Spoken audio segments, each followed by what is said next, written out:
تجي تولي ملايري في المغرب والله تسهل بزاف. وانا غادي نعطيكم دابا غنبارطاجي معكم الثغره دابا. اول حاجه غتفيق مع 12 الملايريه راه كيتجمعوا تا كيصليو الظهر تا العشيه. ثاني حاجه اي واحد دو معاك قول لي راه عندي واحد البروجي ديالي خدام عليه، لا سولك شنو هو قول لي ما نقدرش نهضر عليه دابا، ما نقدرش حتى من بعد نشرح لك.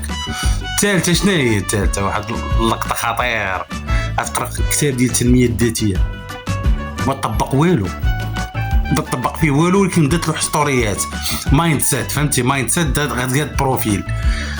الرابعه شنو هي مهمه بزاف، الرابعه واعره كانت غتجي ليا الشكا، ديما الشكا والبكا. حكومه والو ما دايره والو، الخدمه ما كايناش، الدنيا ميته، الطقس خاري، حيت الشكا كيحل بزاف ديال البيبان ديال الرزق.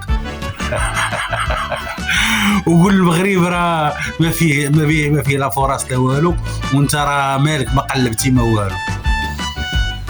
ولا ما وليتيش ملايري عادي، على الاقل تولي حريفي في القرنابي في الهضره.